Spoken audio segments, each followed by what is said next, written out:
Welcome to Mormon Land, a podcast all about the news and culture of the Church of Jesus Christ of Latter-day Saints. I'm Senior Managing Editor Dave Noyce. I oversee the Salt Lake Tribune's faith coverage. I'm joined again by Senior Religion Reporter Peggy Fletcher-Stack. Hi, Peggy. Hi, Dave.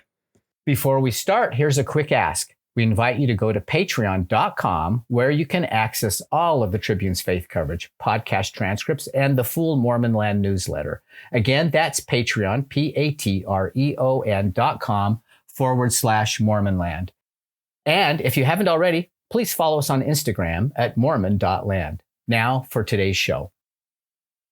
Like most Americans in the buildup to the 2024 election, members of the Church of Jesus Christ of Latter-day Saints found themselves caught up in the polarizing tug of war over who should be the next president of the United States.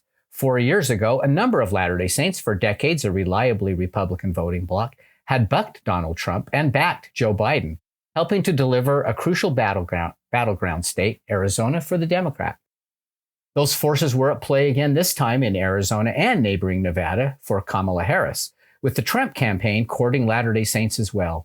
In the end, the nail-biter results pundits had predicted for months never materialized. Trump won the Electoral College count by a comfortable margin and even captured the popular vote. Early exit polls have shown Latter-day Saints again overwhelmingly stuck with Trump. So what happened? What does the election say about the partisan breakdown among Latter-day Saints in the pews? What might a second Trump administration mean for the church and its members? Helping to answer those questions and more is McKay Coppins, an award-winning Latter-day Saint journalist who covers national politics for The Atlantic. He is the author of The Wilderness, exploring the GOP's post-2012 drive to win back the White House, and more recently, Romney, A Reckoning, a biography of Utah Senator Mitt Romney, the Latter-day Saint politician who famously became one of the most visible and vocal anti-Trump Republicans. McKay, welcome back. Thanks for having me. So let me just ask you to explain just in a couple of sentences how Donald Trump won. If someone asks you, tell me a couple sentences, how did he win? What would you say? Well, I just actually returned from a trip to Europe. And so I think I'll start with a global answer, which is that the Financial Times did an analysis recently that found that since the spring of 2022, every single incumbent government in the developed world that was up for re-election lost vote share. And that's the first time that's been true in more than 100 years. And so I do think the first thing you have to understand is to look at the global climate. It's an incredibly challenging climate for incumbents. So, the fact that Joe Biden's party lost probably shouldn't come as a shock because it's following a trend of extreme dissatisfaction, economic frustration over inflation, prices, that you can really see throughout the Western world. And so I think that Trump, capitalized on that. And I think like a lot of people, I was prepared for either candidate to win. The polls were so close. This wasn't like 2016 where Trump's win came as a shock, but I was surprised by just how decisive his victory was. He made gains in every state over 2020 and almost every demographic group. And that suggests that kind of frustration, that dissatisfaction with the way things are going, and there's a lot of polling data to back this up, if the country's on the right direction or wrong direction, how they felt about the economy. The people were frustrated, and Trump managed to convince them better than Kamala Harris did that he was the change candidate. Yeah. So at this point, McKay, what do we know about how Latter-day Saints voted? Young and old, women and men. Yeah, I mean, it's hard at this point to draw big conclusions. I know this is an annoying caveat, but I feel like I have to make it every time. The early exit polls can tell us a certain amount, but they're not, perfect, and far from it. In fact, in a few months, we will see the Cooperative Election Survey, their data, which most people consider, at least that I've talked to political scientists, the kind of gold standard of demographic breakdown. And we'll have a much better sense of how Latter-day Saint voters voted. Right now, what we have to go on is the network exit polls. Fox News, for example, had an exit poll that showed, I think, 63% of Latter-day Saint voters supporting Trump. That same poll in 2020 had 72% or around there supporting Trump. Again, the Cooperative Election Survey data actually, I think, has the Latter-day Saint vote lower than that in 2020. So, but if you're comparing apples to apples, it seems like, at least according to that one early exit poll, Latter-day Saint support for Trump might have dropped or held steady. I think that's interesting and notable only in as much as when you look at the whole kind of landscape, Trump improved in many cases dramatically in most demographic groups. He improved with Catholic voters. He improved with Jewish voters, Muslim voters. Take it out of the religious context, he improved with Latino voters, Black voters, especially young men. So the fact that if it turns out to be true in a few months that Latter-day Saint voters either held where they were from 2020 or even went down, that does suggest that Trump may have reached his ceiling of Latter-day Saint support in 2020. And that is, it should be noted, 10 to 15 points lower than traditional Republican presidential candidates. So while you're right, what you said in your intro there, that Latter-day Saint voters overwhelmingly supported Trump, that seems like it will probably be true. It is also true that Trump still underperformed, possibly pretty dramatically, compared to a typical Republican presidential candidate in the 21st century. Which is especially stark given the scope of his victory, like you said, everywhere else, in every other category, correct? Right. Yeah. Right. So actually, speaking of that, I wanted to ask you about a piece you wrote before the election, when you wrote about how Trump's crass, rhetoric talking about genitals and his misogyny, calling women garbage. This kind of language has cheapened political discussions, you said, and desensitized voters to behavior that in another era they would have deemed disqualifying in a president. Do you think Latter-day Saints who voted for him are similarly desensitized? Or how do you think they deal? Could that be part of why maybe he got a little fewer? How do you think Latter-day Saints justify voting for a candidate who talks like this? Yeah, it's a great question. I'll actually just say I actually wrote that piece right after the election. Oh, okay. But remember when it was. No, but it was it was kind of the first thing that stuck out to me after he won was, again, looking at the scope of his victory and how decisive it was. You can blame Democrats for a lot of that, the way that they kind of bungled the nominating process, Joe Biden's decision to stick around, far too long, sort of hobbling Kamala Harris's campaign. They didn't have a real primary, et cetera, et cetera. You can point to 100 things. But the thing that I just kept coming back to is that people that I know who voted for Trump would have been absolutely scandalized by the things that he said, even just in the final weeks of this campaign. You don't have to look at the whole, nearly decade of his political career at this point. Just look at the last 6 weeks of the 2024 election cycle. He spread lies about Haitian immigrants eating their neighbors' pets. He did something indecent to a microphone. I don't even want to kind of describe it. He said America was the garbage can of the world. He invited a comedian onto the stage to call Puerto Rico a floating island of garbage. I mean, it goes on and on and on and on. And I really believe that, 10 years ago, most of the people I know who are Trump supporters, if they had seen a Republican candidate talk like that on the presidential stage, they would have been shocked. And they would have said, there's no way that person should be in the White House.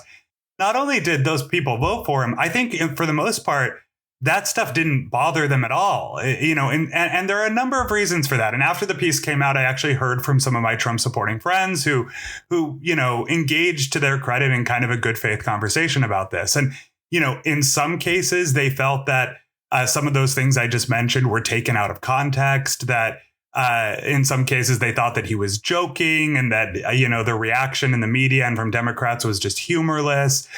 In some cases, they hadn't heard about those things, right? And I do think that speaks to the information environment we're in, where people are kind of trapped in their own algorithmically tailored bubbles where certain news stories just don't permeate, right? They don't get through.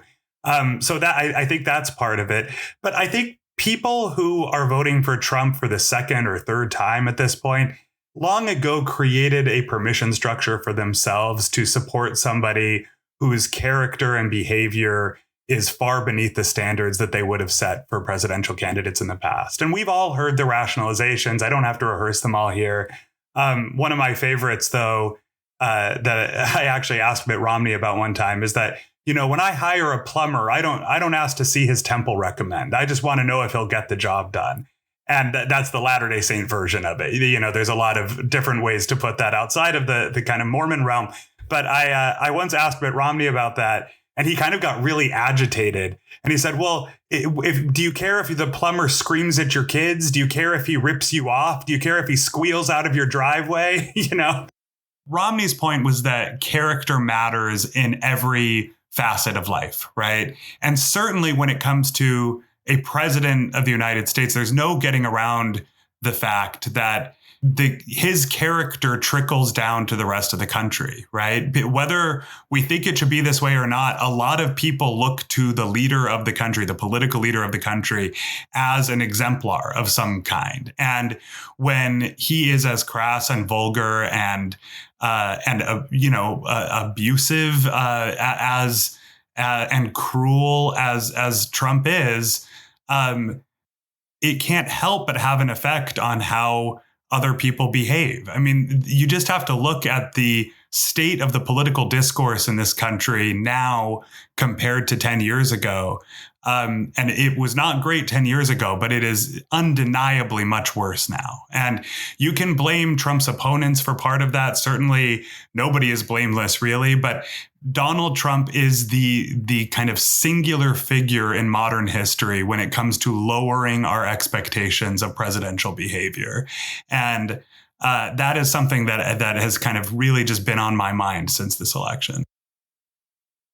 So, given the church's own history with racism and sexism and all those other reasons for Harris's loss aside, do you think those attitudes played a role in LDS voters rejecting Harris?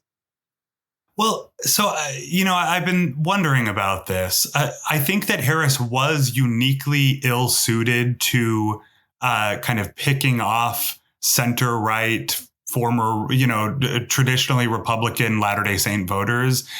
I think it probably had more to do with her fairly progressive voting record and a lot of the positions she took when she was running for president in 2020, which were, just far left of center. She was trying to win a Democratic primary in a climate where we were having a racial reckoning. So what she's walked back some of those positions now. But I do think because she was seen as fairly progressive, she was not the best candidate to win over kind of centrist to center-right suburban Latter-day Saint voters. Whether her race and gender played a role, I mean, I think it's impossible to disentangle her identity from the decisions people were making.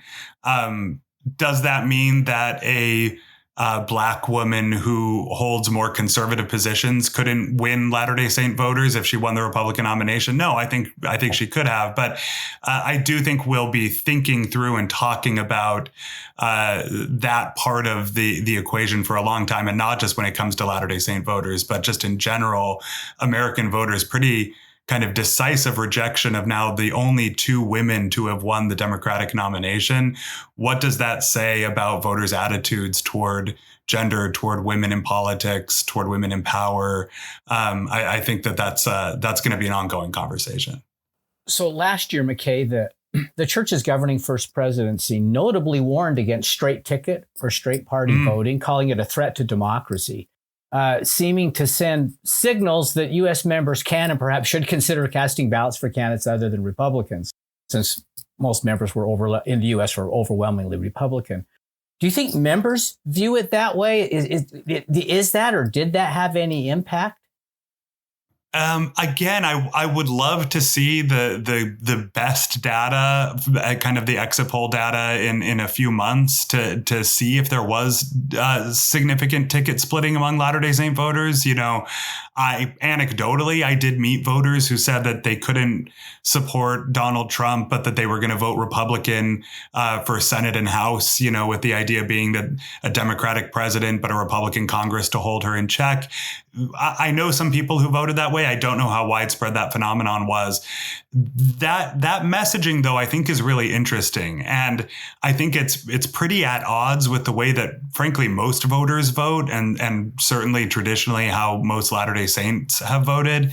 And I would like to see more of that messaging from the church. I think that it will actually be in the church's best interest, at least in America, to have a more politically open-minded and diverse membership going forward. I think that the church's kind of the church members' overwhelming track record of voting for Republicans has, first of all, made them less influential as voters because Republicans felt every 4 years like they could take those voters for granted.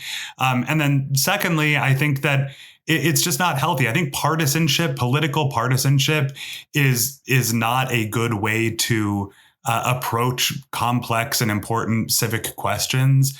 And I also think that it runs the risk of eclipsing religious devotion, because people can end up replacing their political loyalties with their religious beliefs and spiritual beliefs. And I think we've probably all known people in the last 10 years who might be guilty of that. And maybe we ourselves have been guilty of that. I think it's something I'm always thinking about myself, to try to remind myself, even as a political journalist, that politics is not the most important thing in my life.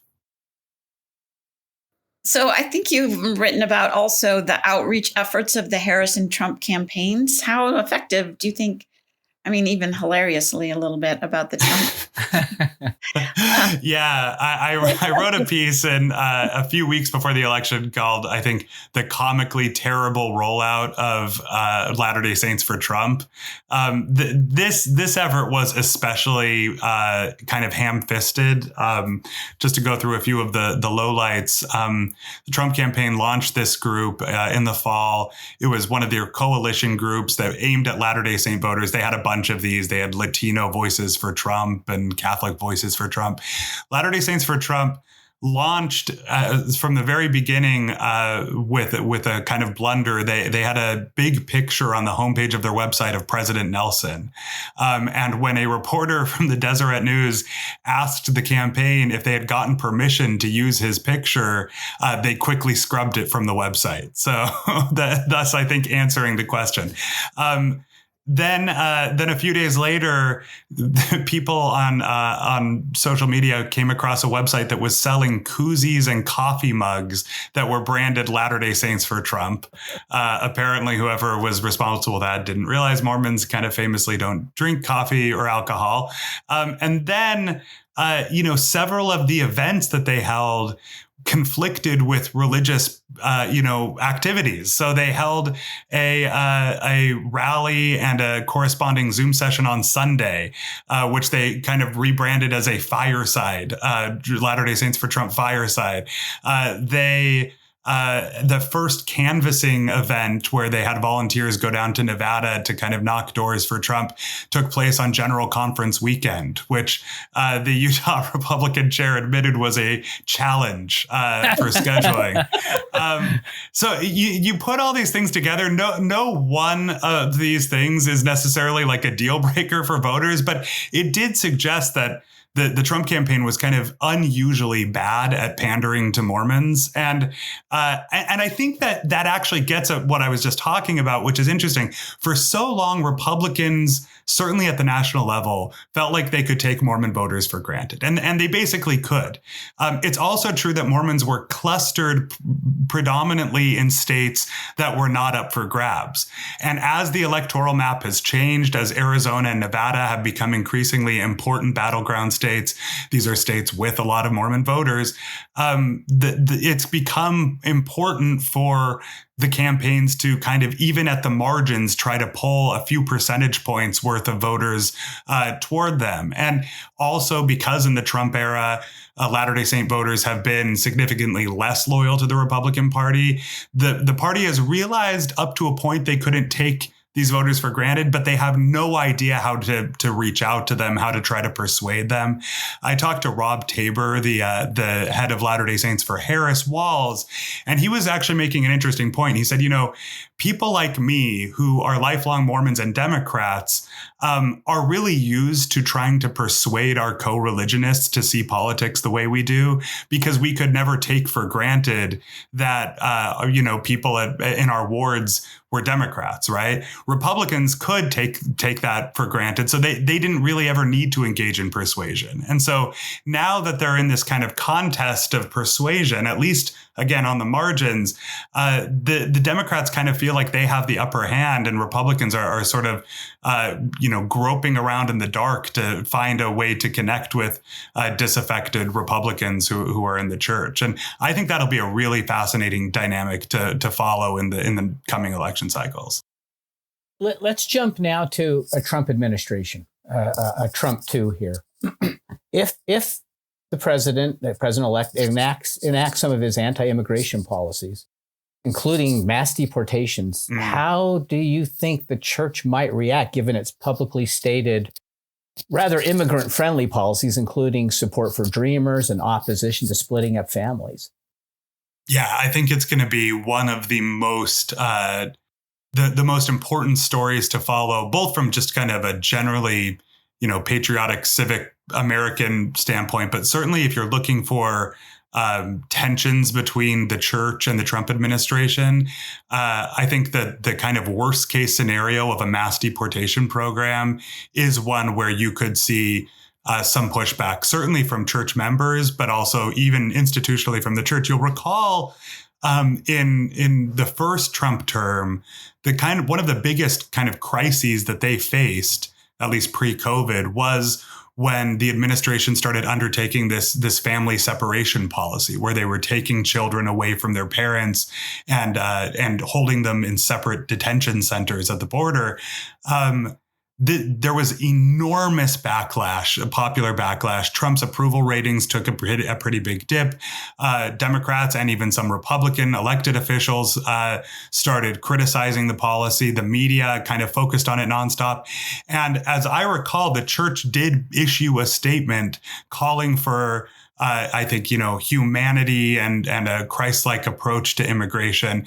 It was not as pointed as some of Trump's critics would have preferred, and it was not as, as generous to Trump as his supporters would have preferred. But it showed that the church felt compelled to say something. And, if you take at face value what Trump has said he wants to do in a second term, this mass deportation program, this would be much more draconian, much more dramatic than even the family separation policy. We're talking about building massive detention centers at the border, rounding up millions and millions of people.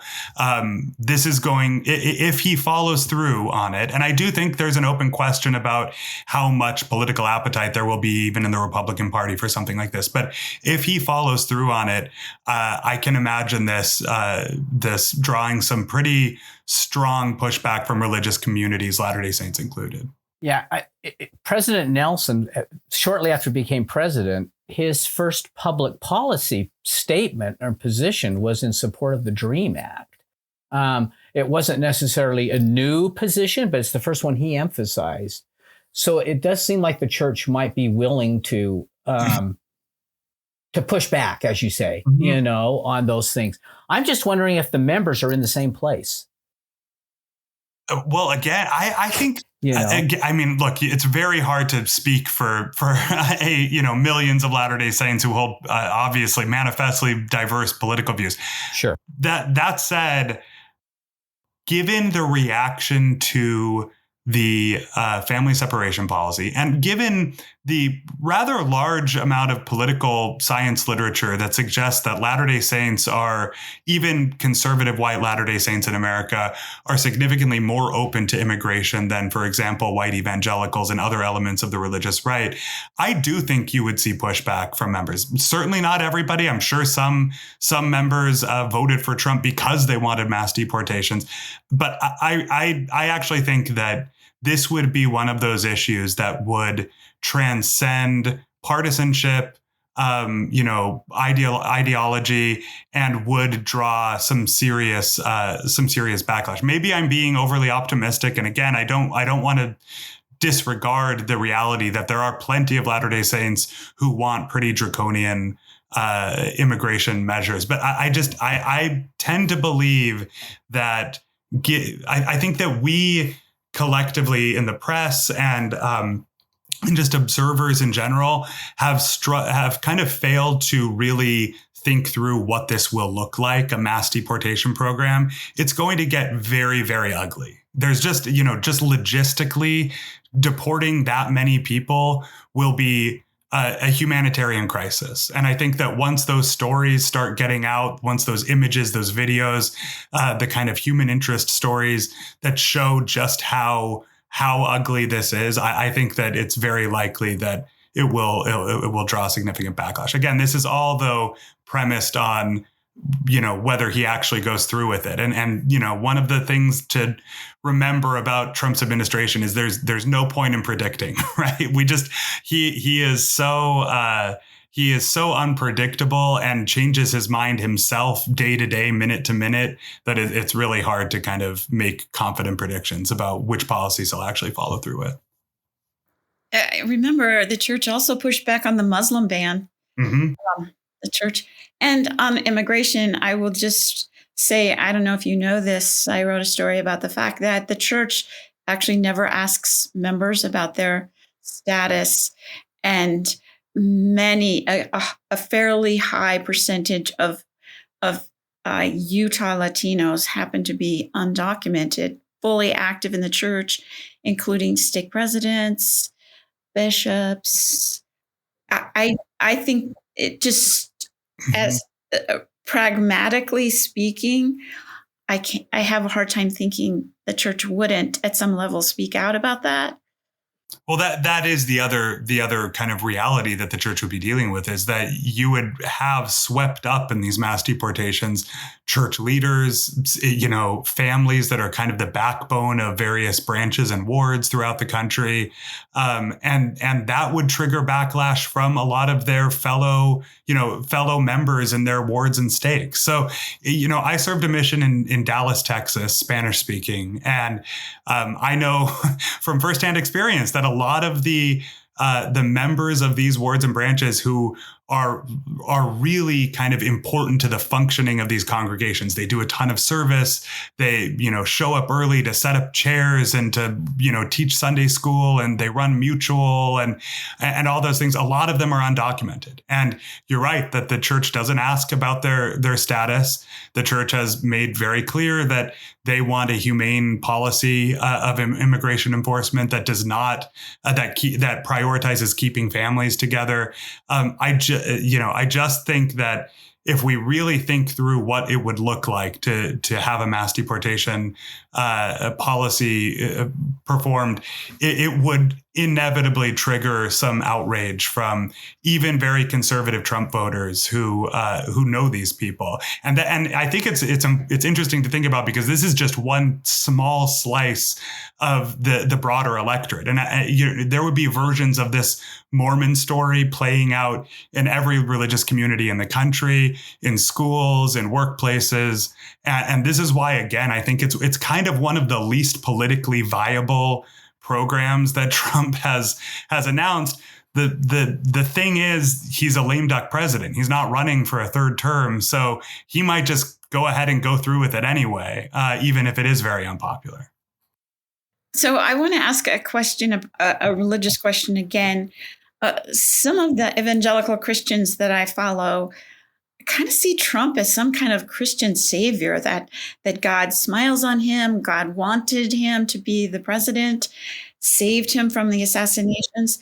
That doesn't really seem, I don't hear a lot of Latter-day Saints talking like that.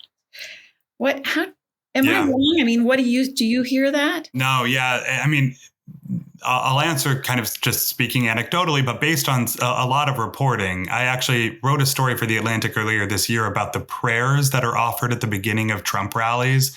And I worked with a research assistant who actually is a young woman at BYU, who we gathered 58 prayers that have been given at Trump rallies since he launched his presidential campaign. And most of them are evangelicals. There are some Catholics and others, but the prayers are really fascinating. We have videos of them and transcripts. And he, one of the running themes through those prayers is the idea that Trump is anointed by God to lead this country, that he is kind of like a biblical character, has been kind of set apart by God to save the country from ruin. And there was some of this rhetoric back in 2016 when he ran the first time, but it is much more common now. I showed a bunch of those prayers to a collection of scholars and theologians who study this stuff closely, and one of them was Russell Moore, who is formerly of the Southern Baptist Convention and now is the editor of Christianity Today. He said that back in 2016, one of the most common rationalizations you would hear from conservative Christians who wanted to support Trump was that he was like Cyrus in the Bible, which, the Persian king who was not a believer himself, but that God had prepared for this special mission of, liberating the Israelites, right? And that Trump was like a modern day Cyrus.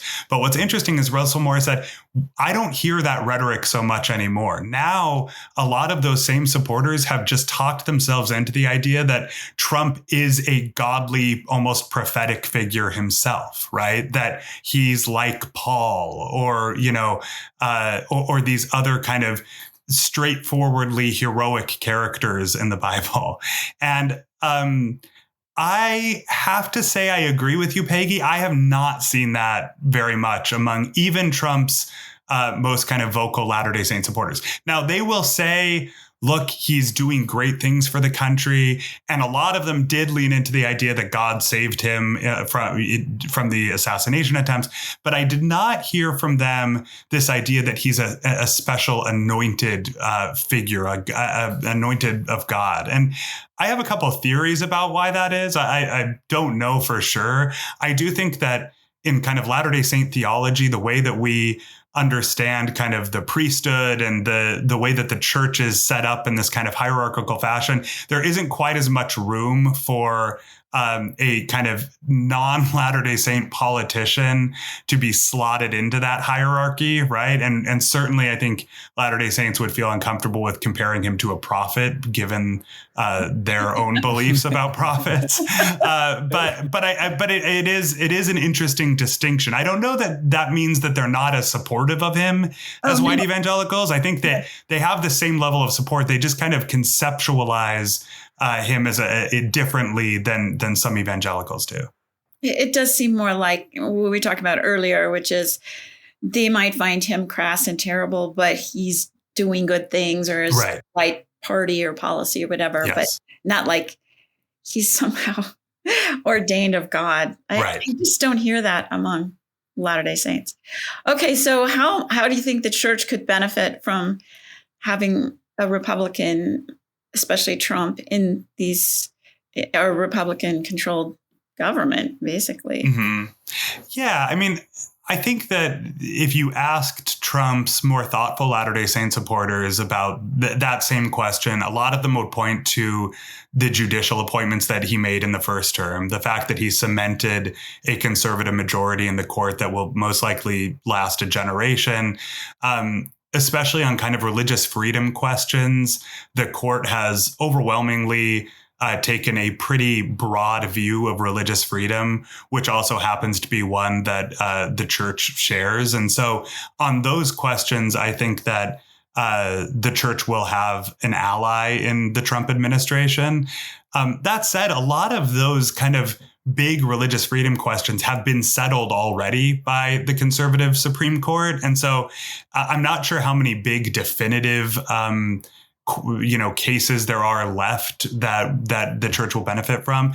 But I think that most of them would point to those judicial appointments. I mean, it's also true that, there are some, one in particular I can think of, a prominent Latter-day Saint politician, and Mike Lee, the senior senator from Utah, who is very close to the president-elect. And if the church wanted to kind of get through to the White House on some, important issue or some kind of diplomatic crisis unfolding or whatever, I'm sure that Mike Lee would be able to help the church with that. But yeah, I mean, I think that honestly, I struggle. I hesitate to say this because I don't want to say anything too definitive, but I think that Trump's return to power could cause just as many problems for the church as it could help. And what I mean by that is not actually in, relation to specific policies or specific administrative appointments. It has more to do with the kind of consistently polarizing effect Trump has on every facet of American life, including religious life. I just came back from this conference in Europe with a number of journalists and academics who study and write about religion. And one of the things that the American journalists kind of said was that when you talk to pastors and religious leaders in America, they will say that that first Trump term was exhausting for their congregations. It was incredibly difficult for them. That, he was so polarizing. He was so kind of all consuming in people's attention and what they cared about, what they wanted to talk about, debate, that it drew away attention in their churches from the things that they felt mattered most. There was also a bottom-up effect where people from the pews were pushing their pastors to be more conservative or be more supportive of Donald Trump. It was kind of like politics ended up eclipsing everything. And I certainly saw that in just anecdotally in my own kind of community. And I can imagine that happening again. And I think that it's especially concerning when it comes to younger members of the church who, according to most statistics, surveys, are significantly less conservative than their parents' and grandparents' generation. A lot of them are pretty alienated by the Trump era GOP. And in that sense of alienation, I think some of them are also alienated by the church because they see people in their wards very vocally supporting this man who seems to stand in opposition to everything they learn in church. And so if you're a young person of faith, Latter-day Saint or otherwise, it kind of creates this dissonance where it's harder to stay committed to a church or go to church with people who are, picking fights on Facebook and posting racist memes and, celebrating some of his most cruel rhetoric and behavior. And I think, again, I'm not speaking for the church at all here. I haven't spoken to church leaders about this, but if I were kind of in church leadership, this would be something I'm concerned about, that we now have this very, kind of generationally polarizing figure back in the White House for 4 more years. I think it's going to, create a lot of cultural tension within the church. And I think that church leaders are going to do their best to try to, continue to advocate things like peacemaking. But it's an uphill battle in a climate like the one that Trump creates. Let me ask as we begin to wrap up, McKay, I'll call it Wednesday morning quarterbacking that the Democrats are doing. What can Democrats do to more effectively woo Latter-day Saints and, frankly, people who are religious? Polls still show them way underperforming on that. Yeah, I mean, there are probably a lot of answers to this question. Mm-hmm. I think that, again, to go back to Kamala Harris, her campaign, when they did their internal research, they made the determination that abortion was one of their best issues. And so they highlighted it. They foregrounded it. It was in a lot of their ads. It was in all of her speeches. Again, I get why they did it. And I think it probably won them more votes than it lost. But for the kind of persuadable middle of Latter-day Saint voters, who even probably have more complex views of abortion than certainly a lot of the religious right does, kind of constantly being hammered with a pro-choice message probably did not help them. Now, does that mean that the Democratic Party should, change its position on abortion? I'm not, advising that, and it's not my job to advise Democrats on anything. But I do think that is one issue that remains very salient for voters. Now, it might become less salient in the years ahead, given that it's no longer kind of the signature wedge issue, this question of Roe, which was the kind of for decades and decades constantly at the forefront of presidential campaigns. But at least for now, I think the more that issue is foregrounded, the harder it is to win over kind of center-right Latter-day Saints who might be alienated by people like Trump. And then, I think just in general, there needs to be more space for kind of divergent viewpoints on a lot of cultural issues. This is such a small little anecdote that's come out in the Wednesday morning quarterbacking.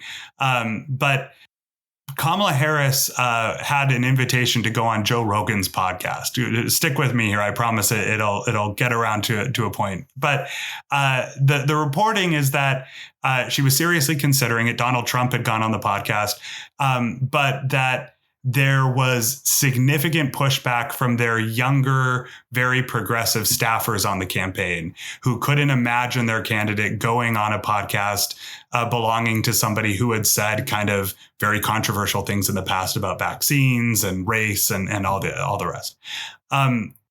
Do I think that had she gone on Joe Rogan's podcast, she would have won over a bunch of Latter-day Saint voters? No, I don't think so. I don't think he's especially influential with Latter-day Saint voters. But I think that there is a culture, especially in the kind of professional Democratic class, of kind of demanding ideological purity and demanding that their politicians passed a bunch of kind of progressive litmus tests that make it much harder for them to field candidates who can reach out to voters who are deeply religious and may have come from conservative backgrounds, but are now kind of exploring their options. And so I think the more that Democrats can do to kind of uproot that culture and change it and encourage their political leaders to speak to as wide an audience as possible, the better off they'll be with religious voters. One last question. How has your earlier examination in The Wilderness, the book you wrote, about the GOP's planned comeback, how's it played out since then in real time? well, it's been it's been 9 years since that book came out. Yeah. And, some things in that book look really silly in retrospect. Some I think look prescient. I think that at the time, the thing that struck me most, and I think it's one of the themes of the book, is that in the time period I was covering, which was kind of 2012 to 2015, 2016, Republican politicians were finding themselves kind of caught up in this wave of right-wing populism that they didn't understand. The base of their party was suddenly demanding that they take positions that they never would have taken before, that they say things, that they indulge conspiracy theories that they never would have indulged before, and that they go on these kind of weird fringe, right-wing websites and cater to those audiences. And a lot of what the book showed was these kind of political leaders having to remake themselves in real time to cater to those things. So you had people like Bobby Jindal, who is a Rhodes Scholar, a brilliant, former governor of Louisiana, now kind of trying to go on Duck Dynasty and win those voters and engage in kind of the most base kind of silly right wing rhetoric, right? And you had people like Mitt Romney who felt suddenly like they didn't recognize the base of their party, and so I think that what a lot of the establishment of the party didn't understand was that they were about to be subsumed by a wave of right-wing populism that was already kind of crashing onto the shores of various Western countries. And they were not ready for it, and Donald Trump was. And so I think for a long time, we thought Donald Trump was this kind of accident of history, when in reality, he kind of innately understood something about how the Republican Party was changing, how conservative politics in this country and around the world were changing. And he was able to channel that distrust of institutions, that grievance against the establishment, and all the things that come with it, the xenophobia, racism, misogyny, really effectively. And I think that when the histories of this era are written, Trump will not actually be seen as a kind of fluke figure, but rather as an early avatar of politics that was really changing the Western world and kind of reorganizing the world order. So I have one more question. You are probably one of the best people who knows Mitt Romney. Is he moving out of the country? Is he worried about, I mean, obviously Donald Trump made lots of statements about going after, quote, enemies, and nobody has been as outspoken as Mitt Romney. Yeah, he told me that when I interviewed him earlier this year, this is in the paperback of my book, that he had been thinking through the implications for him and himself and his family if Trump returned to power, given that he has promised to seek retribution against his political enemies. I have not spoken to him about that since Trump's election, about his kind of what it means for him personally. I do know that it's something that the people around him are very worried about. And certainly I think that it only deepens the concern when you see Donald Trump nominate somebody like Matt Gaetz for Attorney General. He is a real loyalist, somebody who has not shown a lot of respect for the rule of law or democratic institutions. If he does manage to get confirmed, and that's a big question, you can easily see him carry out an agenda of revenge using the Justice Department. And I don't want to speculate about whether Mitt Romney would be, swept up in that agenda, but it's not hard to see that he is certainly one of Donald Trump's least favorite people in American politics. Well, you can read McKay Coppen's work in The Atlantic and his most recent book, the New York Times bestselling Romney, A Reckoning. McKay, thanks for joining us. Thank you. Thanks also to Peggy Fletcher Stack. Always a pleasure. And to our producer, Chris Samuels. We remind you that you can keep up on all the happenings in and about the church by subscribing to the Salt Lake Tribune's free Mormon Land newsletter. Just go to sltrib.com to sign up, and we'll talk again next time on Mormon Land.